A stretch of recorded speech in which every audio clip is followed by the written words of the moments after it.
I want to first thank Annie Carolyn Briggs, Annie Di Kerr, and Annie Joy Murphy. For nearly a decade, these women have continued to welcome me as a guest on their lands to live and work. The power of these three extraordinary women will always amaze me, and I am a better person for the privilege to exist during their custodial reign. It doesn't dawn on me the accomplishments of these women who have, along with many other First Nations female trailblazers, trodden the path towards building a world in which their kin and generations operate in a safe and inclusive way.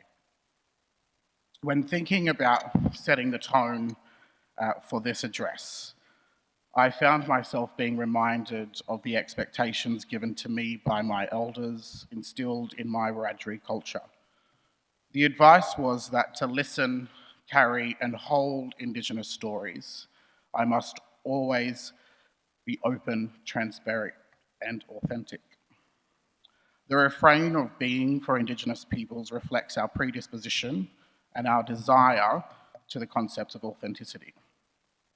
My personal brand and professional brand, formulated by my experiences and lived realities, has shaped my mantra to the work I do and aspire to achieve.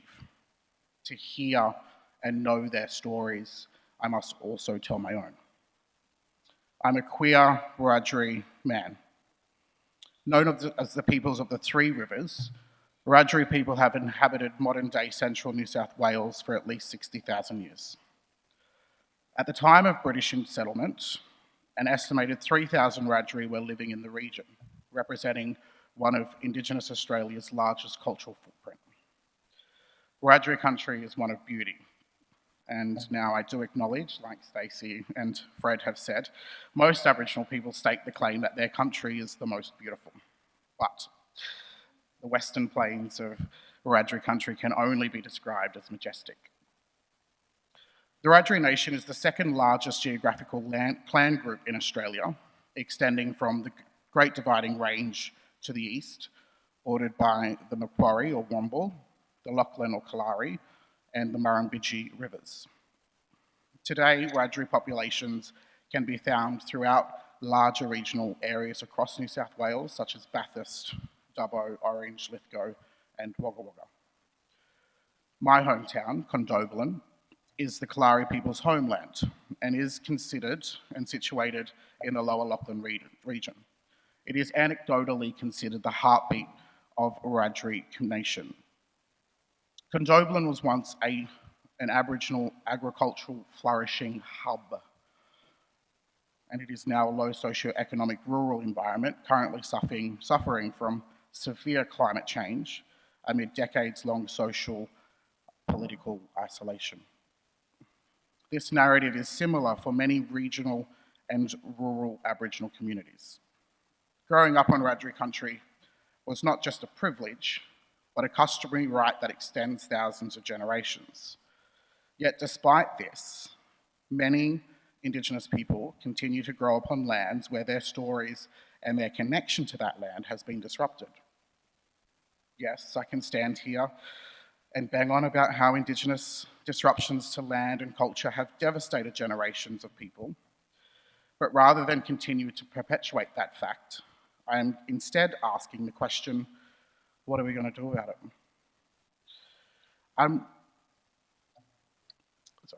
While doing so, I encourage you,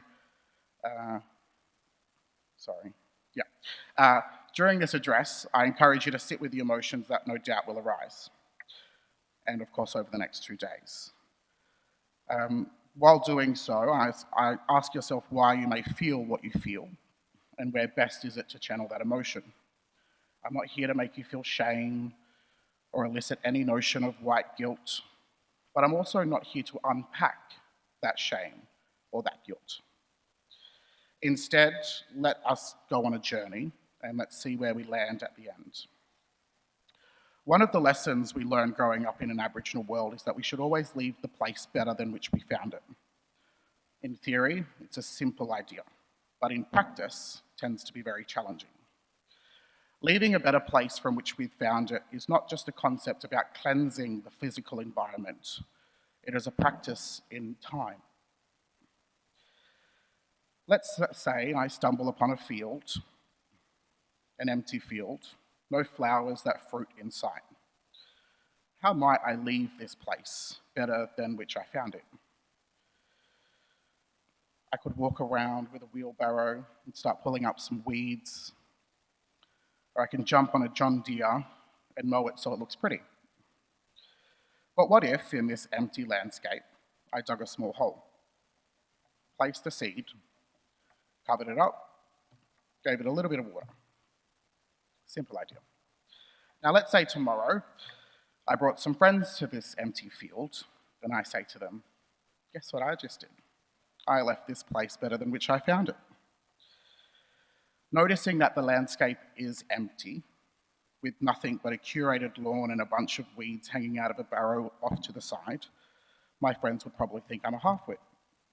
Thankfully, and hopefully, I don't have friends that think that.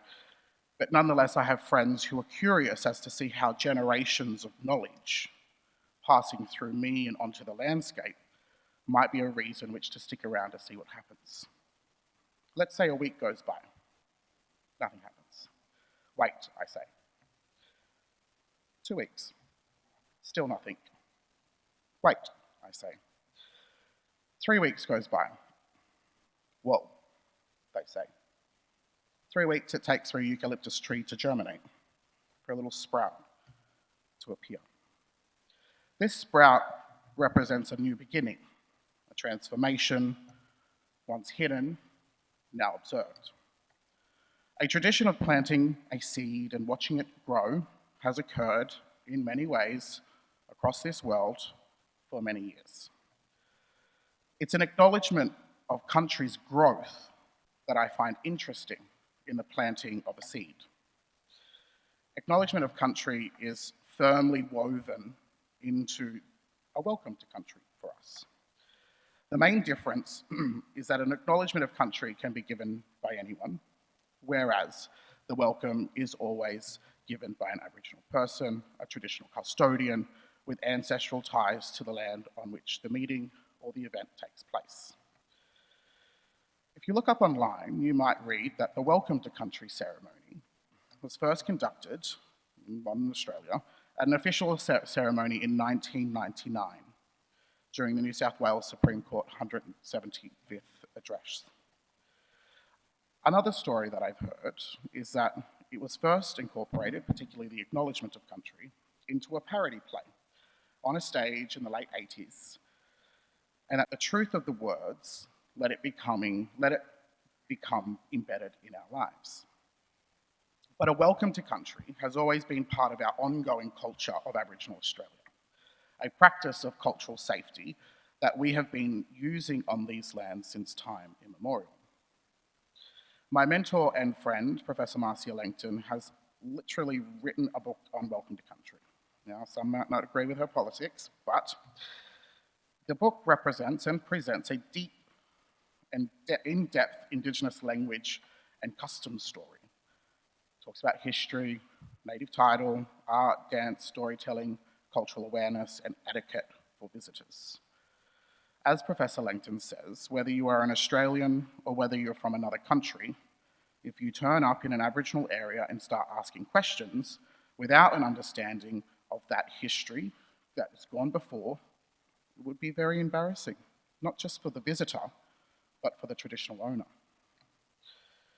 Pat Dodson, Labor Senator, said, since settlement and prior to native title determinations, welcome to country tended to be more generic, acknowledging wider groups like Koori, Murri, or Noongar.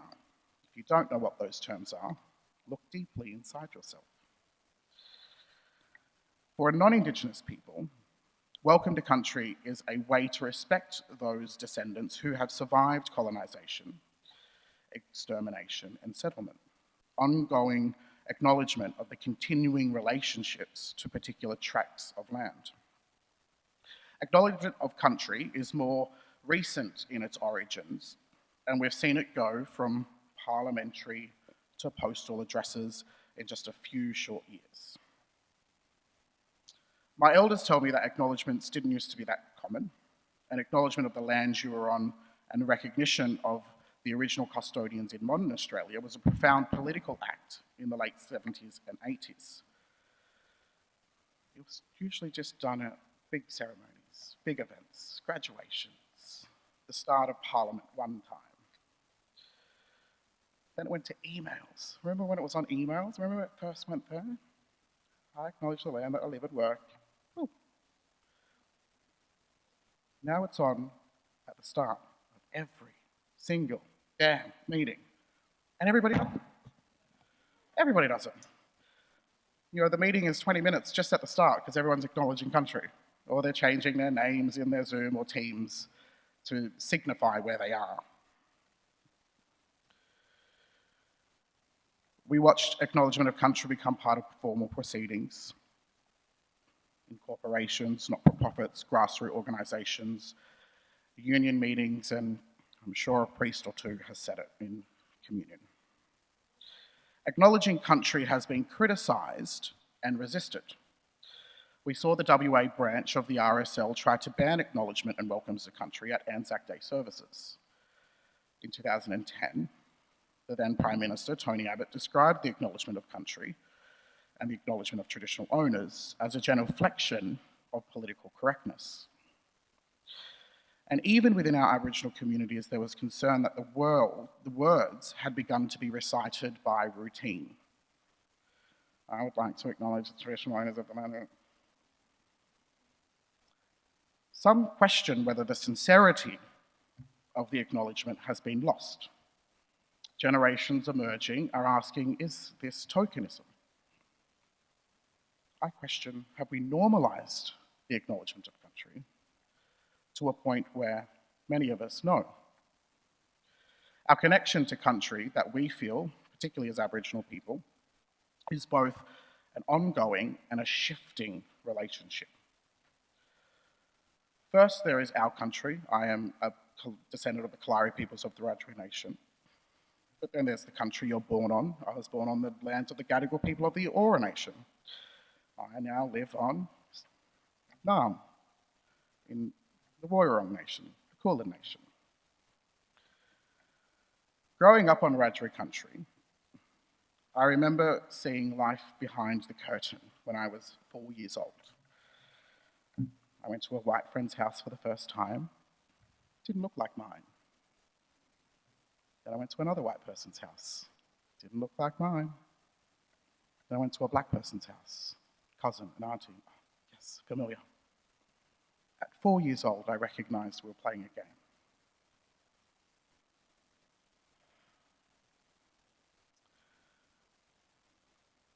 Like Dorothy in The Wizard of Oz, my witnessing of the scenes behind the curtain caused me to click the red hills. But for me, no place like home seemed too far away. I grew up in social housing, and to say it was rough was an understatement. Me and my family's lifestyles were not unique. Many communities have it rough. But for Aboriginal people, and for many in the low socioeconomic community, we've normalised that roughness. In fact, we've made roughness into an intergenerational lifestyle. But the lands I was on then, and that I grew up on, where my bones and blood are, is something I will never forget. Because you never really feel as home as you do as when you're under the skies from which you grew up. So me being 8 hours drive from here to Condobolin, or 6.5 from Sydney, maybe I can do it in 5.5 if I'm feeling lucky. Over the years, more and more activists have revealed the nature of this system, which was always designed, as Fred and Stacey alluded to hinder and further disenfranchise First Nations people. Almost every Australian system, health, education, out-of-home care, policing, has been designed to spite Aboriginal people. It has taken us decades of undoing to even put a dent in the colonial practices that still run far too deep. All of you non-Indigenous people aren't divorced from feeling the colonial system, though you'd like to hide it.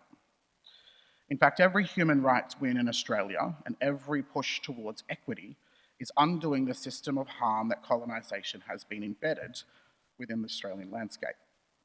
From unions to women's rights to the advancements of LGBTIQ+ communities, the systems we are untangling are the very systems that still impact the most on Aboriginal people.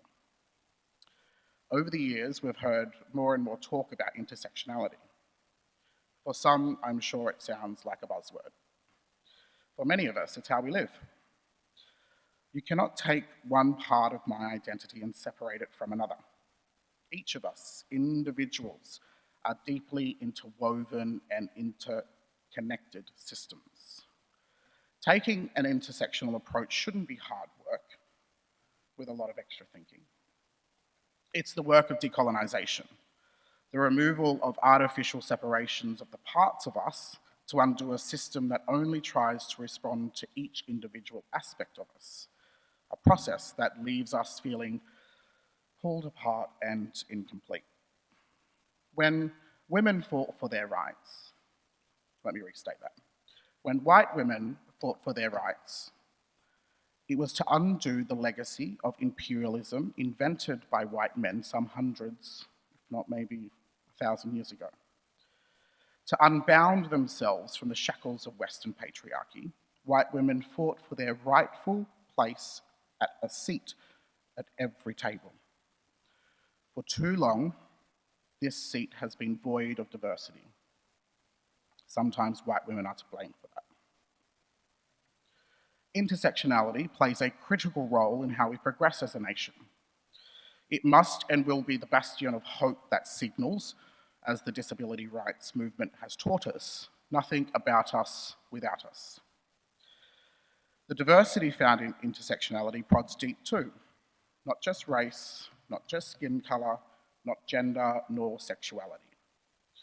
Our deepest learnings come from exploring both our differences and our intersections.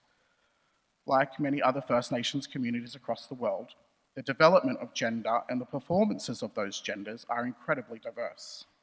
But having a Western system and its lens imposed on us has severely disrupted how many of us come to understand how to practice gender authenticity. The sad reality is that our present culture is informed by the expectations of the growingly distant colonial rule. This rule forced us to compromise in our abilities to understand and express our identities in various ways. As a result, we are limited by a system that aims for conformity over authenticity. And because of that system, many of us in the cisgender, that is non-transgender communities, have really little to no understanding of who we truly are because we have conformed to what the system has tells us to be. But for a long time, trans and gender diverse people have stood ground from the margins. So many of the conversations I have with trans and gender diverse people, with brother boys and sister girls, allow me to understand what it means for me to be me. I say this because I believe that the voices of trans and gender diverse people provide the lens through which to see humanity's truest sense of authenticity. Trans and gender diverse people continue to hold and safeguard that knowledge. In their own ways, they share those customs and those traditions. Sometimes we forget to listen. That practice shows a link between the movements that centre the narratives and experiences of First Nations and trans and gender diverse communities. This commonality gives us a shared understanding of facing the systems of oppression that have tried to keep us in our place because of the power we hold in performing who we truly are. All of us, black, brown, white, young, old, disabled, able-bodied, trans, cis, queer, straight, we each do our daily mundane tasks and rituals of waking up, yawning and stretching, and like me, rolling over and hitting the snooze button. It might be morning run or a morning yoga. Some of us might always skip breakfast. Our rituals show us that how each of us in our lives live our lives, and that sometimes we really aren't so different But in reality, it is the markers of identity in which we find ourselves understanding our complexity. And that is where the notion of difference is born. I grew up on Wiradjuri lands. I travelled to many other lands in both professional and private capacities. I'm grateful that I now find myself on the lands of the Wurundjeri. That's me acknowledging the shifts, the ebbs, the flows, the fact that I'll always be proud to be Wiradjuri. I don't have to be there. We've seen acknowledgements shift and change in importance after past attempts to make it less relevant.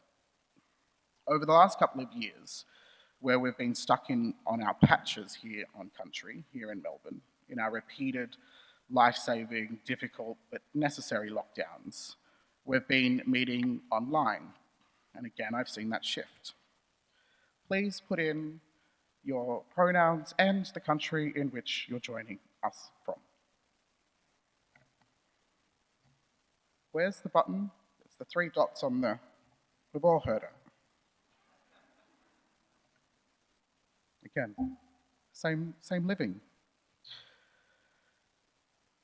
It's not just about being the host of a meeting, but everyone who contributes on the acknowledgement of land are perpetuating a narrative. I'm sure many of us have had to look it up. Where are we?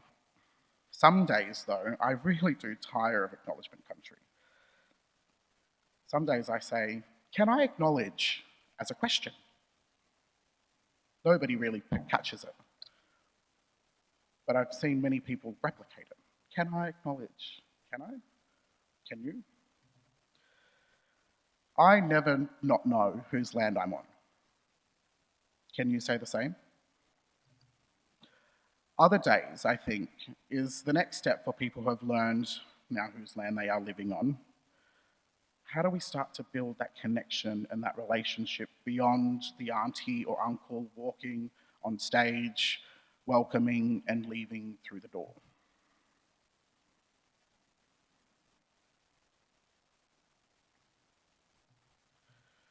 There is no greater cancel culture than the attempted genocide of Aboriginal people.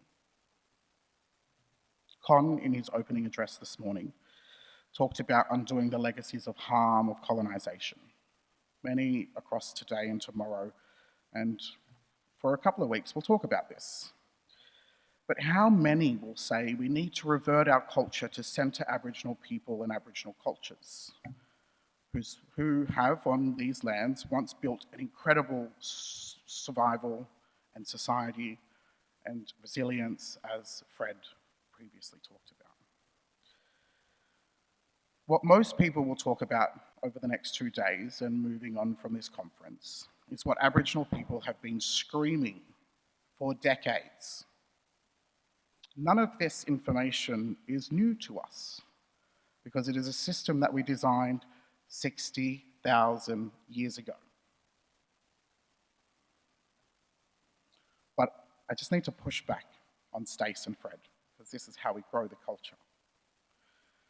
We have a system where profits are made from mining, but more than 85% of mining companies have an Indigenous land use agreement with local communities. Several major tribal groups in Australia have their own mining company. And while the deficit has been the norm, it is no longer. I'm a young, openly queer Aboriginal person who is now one of the youngest commissioners in Australian history. I'm the first Aboriginal person to be in a commission gig that is a non-focus on an Aboriginal. It's the first mainstream one. In 1998, 80% of Aboriginal people lived in poverty. 80% in 1998. In 2020, 65% of us are in the middle class. In 20 years. This statistic will undeniably be viewed as assimilation. But my success is not dependent on my ability to assimilate, rather my talent in being able to coexist. I am also a product of activism and social investment. I am the accomplishments of those First Nations women who, when the gate to social change was pried open, begun knocking down the fences. But they did it alone. These things are stories in which give us an understanding of how we're changing. These movements talk about what is happening, but we often forget. As we emerge from COVID-19 and our lockdown mentality, it is time for us to start reimagining ourselves and our future. We have to do some healing of the trauma. I was reading the other, just a real side note, some like prison literature about the feelings of being released, and it's what we're all feeling. So don't forget that trauma. We have to undo it, heal from it before we can start, living our lives again. But it is time for us to start reimagining ourselves and our future. What are we doing? Where are we going? How are we going to get there? And as Con alluded to this morning, who might we leave behind? We need a death of cultural practices that spite and spread hate. And this requires a period of mourning. As we move forward, I leave you with this. We are talking of treaty. Now, my advisors put in most of my speeches that I'm proud to work for a government that is talking about treaty. And in part, I am. I'm proud of the Europe Justice Commissions and their remit. But a treaty is an agreement between at least two parties. And I see a lot of talking and yarning going on with Aboriginal communities about what treaty means for us. We're talking about what we want, what we need out of this treaty. What about you non-Indigenous people? What do you want out of this treaty? Have you ever asked yourself that question? If not, why? Treaty, again, is an agreement between two sides. What do you want from this treaty? Because we can't do that thinking for you. Ask yourselves and each other, start those conversations, and don't just leave it up to us. We need you to see the empty landscape that is non-Indigenous Australia's sense of belonging to country, and we need you to help plant the seed. Sit, yarn, and help it grow. Fred also talked about the need just then to fund Indigenous languages, and I agree.